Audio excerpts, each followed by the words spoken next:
తిరుపతిని పల్లవరాజులు 6th century నుంచే develop చేస్తూ వచ్చారు.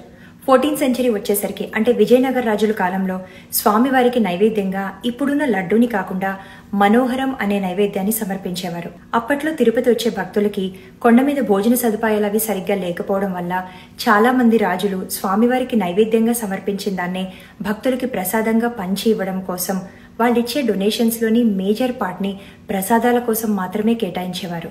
అలా భక్తులకి పంచే ప్రసాదాన్ని తిరుప్పొంగం అని పిలిచేవారు.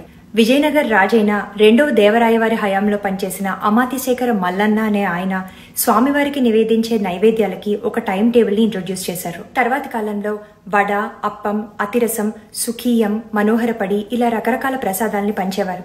కానీ వీటన్నిటిలోనూ కూడా వడ ఒకటి మాత్రమే భక్తులు వాళ్లతో పాటు తీసుకెళ్లి వేరే వాళ్ళకు కూడా పంచగలిగేలాగా ఎక్కువ కాలం ఫ్రెష్గా ఉండేది. 1715లో మొట్టమొదటిసారిగా లడ్డూని ప్రసాదంగా పంచడం మొదలుపెట్టారని చాలా మంది చెప్తారు. అండ్ ఇంకొంతమంది 1803లో మెడ్రాస్ గవర్నమెంట్ స్వీట్ బూందీని ప్రసాదంగా పంచేదని, తర్వాత 1940 నుంచి ఇప్పుడున్న లడ్డూని ప్రసాదంగా పంచడం మొదలుపెట్టారని కూడా చెప్తారు. ఎలా చూసినా శ్రీవారి లడ్డు సాంప్రదాయ ప్రసాదంగా మారి సుమారు 300 ఏళ్ల పైనే అవుతుంది. శ్రీవారి దర్శనానికి వెళ్లి తలనీలాలు ఇవ్వకుండా వెనక్కొచ్చే వాళ్ళైనా ఉంటారేమో కానీ లడ్డు తీసుకోకుండా వెనక్కొచ్చే వాళ్ళు మాత్రం దాదాపు ఎవరు ఉండరు.